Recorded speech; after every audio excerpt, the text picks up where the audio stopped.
नमस्कार मेरे विद्यार्थी मित्रों। आज रचना कौशल राइटिंग स्किल में हम दूसरा टॉपिक कहानी लेखन पढ़ने जा रहे हैं। जैसा कि मैंने बताया था कि राइटिंग स्किल में कहानी लेखन, पत्र लेखन, निबंध लेखन, वृत्तांत लेखन, डायरी लेखन ये सभी आते हैं। आज का हमारा टॉपिक है कहानी लेखन। कहानी क्या होती है? कहानी पुरानी घटनाओं का रोचक तरीके से वर्णन करना कहानी होती है। कहानी की कथा वस्तु जीवन से जुड़ी हो सकती है, देवी देवताओं से जुड़ी हो सकती है, भूत प्रेत से जुड़ी हो सकती है, परियों से जुड़ी हो सकती है, या राजा रानी की हो सकती है, या फिर काल्पनिक भी हो सकती है। कहानी के प्रमुख अंग क्या क्या होते हैं? कथा वस्तु होती है। कथा वस्तु का मतलब ये है कि उसमें एक, दो या चार पात्र होते हैं और उनके चारों तरफ वो कहानी घूमती है, उन्हीं से संबंधित कहानी होती है। फिर उद्देश्य उसका कुछ ना कुछ होता है। उद्देश्य ऐसा होना चाहिए कि सामने वाले को उससे शिक्षा मिले। फिर कथोपकथन मतलब जो उसमें पात्र होते हैं, कैरेक्टर होते हैं, वो उनका संवाद, उनकी बातचीत ऐसी होनी चाहिए जो रोचक हो, कहानी पढ़ने वाले का मन बढ़े कहानी पढ़ने के लिए। तो आज बच्चों मैं कहानी लेखन आपको समझाने जा रही हूँ कि कहानी लिखते समय आपको किन बातों को ध्यान में रखना चाहिए और आपके एग्ज़ाम में किस तरह से आप पूरे के पूरे मार्क्स कहानी लिखने के बाद ला सकते हो। चलिए, सबसे पहले कहानी लिखते समय कौन सी बातों को ध्यान में रखना चाहिए ये हम देखते हैं। देखो, सबसे पहले जो रूपरेखा, कहानी के 5 प्रकार हो सकते हैं। रूपरेखा के आधार पर हो सकती है। रूपरेखा मतलब शब्द दिए रहेंगे, कोई कोई शब्द, उनको देखते हुए उनसे वाक्य बनाना है और फिर कहानी लिखनी है। फिर चित्र के आधार पर कहानी हो सकती है कि कुछ चित्र दे दिए और आप उन चित्रों को समझो ध्यान से, उनसे संबंधित कहानी बनाओ। फिर कुछ मुहावरे या सुवचन हो सकते हैं, उससे संबंधित कहानी बनाने को बोल सकते हैं आपको। तो इस तरह से कहानी के अलग अलग मुद्दे हो सकते हैं, संकेत हो सकते हैं, चित्र हो सकते हैं, और या फिर 4 शब्द आपको दे दें कि इन शब्दों के आधार पर कहानी लिखो, या फिर शीर्षक भी आपको दे सकते हैं, एक टाइटल दे दें कि इस टाइटल पर आपको कहानी बनानी है, या आधी अधूरी कहानी आपको मिल जाए, उसको कहानी को पूरा करो। इस तरह से भी प्रश्न एग्जाम में आता है। लेकिन ज़्यादातर क्या आता है कि रूपरेखा के आधार पर कहानी लिखो। रूपरेखा कैसे? एक शब्द दे दिया, एक राजा, बाजार जाना, वहाँ एक किसान से मिलना, इस तरह से फिर उन एक एक शब्द का आप एक एक वाक्य बनाएंगे और कहानी को आगे से आगे बढ़ाते जाएंगे। तो ये सब कहानी के प्रकार हैं। इस तरह की कहानी एग्जाम में पूछी जाती है।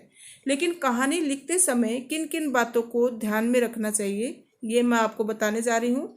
दी गई रूपरेखा अथवा संकेतों के आधार पर कहानी का विस्तार करें। जो रूपरेखा दी गई है, जो शब्द दिए गए हैं, उनके आधार पर आपको कहानी का विस्तार करना है।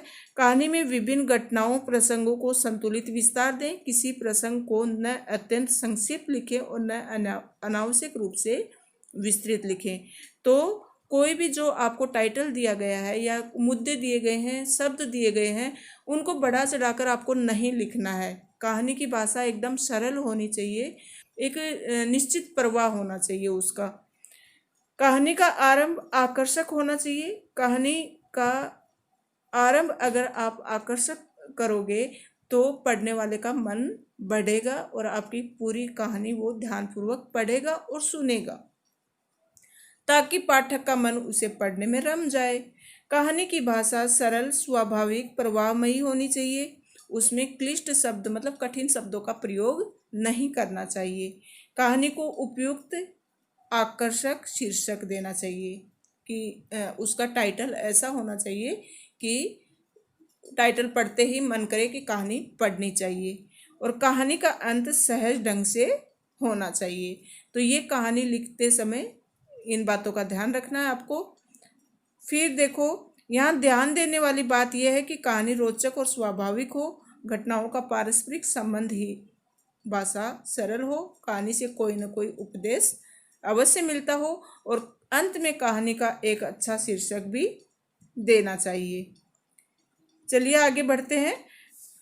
बच्चों, सबसे ज़्यादा एग्जाम में रूपरेखा के आधार पर कहानी पूछी जाती है, इसलिए मैंने आज का प्रश्न लिया है कि निम्नलिखित प्रत्येक रूपरेखा के आधार पर कहानी लिखिए।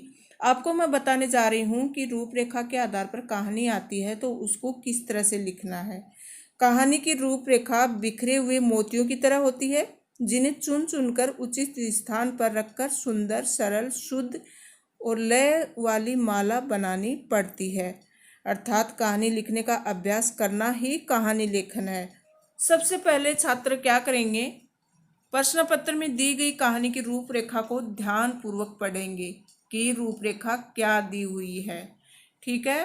फिर उसके बाद में कहानी का मुख्य विषय क्या है, इसका उद्देश्य आपको ध्यान में रखना है। शुरू से अंत तक कहानी लिखनी चाहिए। कहानी का प्रारंभ और विकास एक क्रमबद्ध तरीके से आपको करना चाहिए, अर्थात प्रत्येक घटना को एक दूसरे से जोड़ना है जिससे कहानी अर्थपूर्ण लगे। कई कई विद्यार्थी क्या करते हैं, जैसे बीच के ये डेज को रिक्त स्थान समझ लेते हैं, इसमें था है, थे, है, ऐसे शब्द प्रयोग करते हैं जिसका कोई मतलब नहीं होता।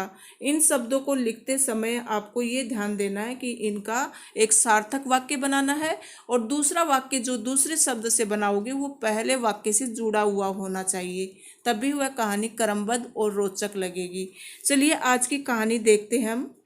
एक राजा, लड़ाई में हारना, शत्रु का भय, गुफा में छिपना, छत पर मकड़ी का बार बार चढ़ना, गिरना, अंत में सफलता, राजा के मन में साहस का संचार, फिर से चढ़ाई करना और जीतना।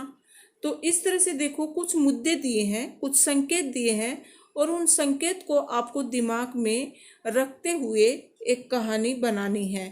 तो ये 2-3 बार आपको एग्जाम के टाइम पर 2-3 बार इस रूपरेखा को पढ़ लेना है, ताकि आपके दिमाग में तुरंत ये आ जाए कि इसका उचित शीर्षक क्या दूं। ये रूपरेखा आपने देख ली। अब आप सोचिए कि इसका शीर्षक क्या देना चाहिए। तो एक राजा होता है, वो लड़ाई में हार जाता है, फिर उसको हमेशा शत्रु का भय सताता है, फिर वो गुफा में छिप जाता है और बहुत दिन तक छिपा रहता है।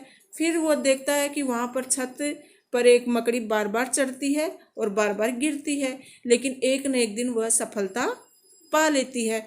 और जब सफलता उसको मिल जाती है मकड़ी को, तो राजा का मन भी चेंज हो जाता है। वह भी दिमाग में ये सोचता है कि जब मकड़ी सफलता पा सकती है तो मैं भी सफलता पा सकता हूँ, लेकिन कैसे? प्रयास से, प्रयत्न से। तो इसका शीर्षक आप क्या देंगे? प्रयत्न से सफलता। ठीक है। तो इस तरह से आपको शीर्षक मिल जाएगा उसका, जैसे ही आप रूपरेखा पढ़ेंगे। तो देखो ये कहानी किस तरह से इसका शीर्षक मिला।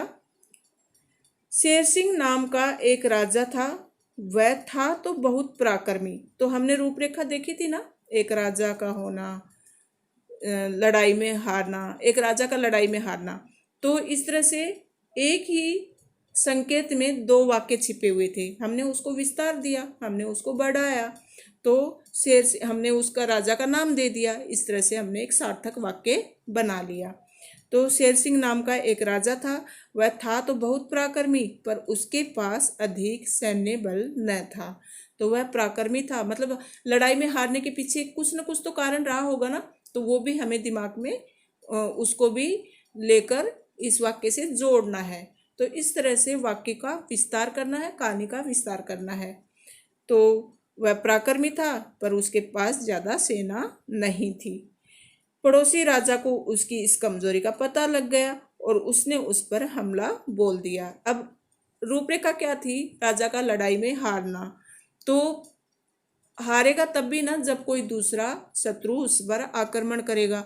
तो हमें राजा का भी परिचय देना है, हमें शत्रु का भी परिचय देना है। तो इस तरह से हमारी कहानी आगे से आगे बढ़ती जाएगी।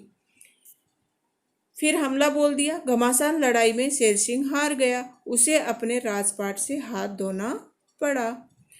फिर देखो आगे, पराजित राजा शेर सिंह भागकर जंगल में पहुंचा और गुफा में छिप गया। वह उस गुफा में निराश होकर बैठा था कि उसकी दृष्टि एक मकड़ी पर पड़ी। तो पहले पैराग्राफ में तो हमने सिर्फ राजा का परिचय दिया और वह हार गया, ये परिचय दिया। दूसरे पैराग्राफ में राजा ने क्या देखा और किस तरह से उसका दिमाग चेंज हुआ वो दिखाएंगे। और तीसरे पैराग्राफ में हम राजा को क्या सीख मिली और राजा ने क्या प्रयास किया वो दिखाएंगे। इस तरह से 3-4 पैराग्राफ में आप कहानी लिखेंगे, उसको प्रवाहमयी बनाएंगे, एक क्रम में लिखेंगे, तो सामने वाले का मन करेगा पढ़ने के लिए और आपको पूरे अंक मिलेंगे। फिर देखो, पराजित राजा शेर सिंह भागकर जंगल में पहुंचा और एक गुफा में छिप गया। वह उस गुफा में निराश होकर बैठा था कि उसकी दृष्टि एक मकड़ी पर पड़ी। वह मकड़ी गुफा की दीवार पर चढ़ती और गिर पड़ती थी। मकड़ी गुफा की छत पर पहुंचना चाहती थी।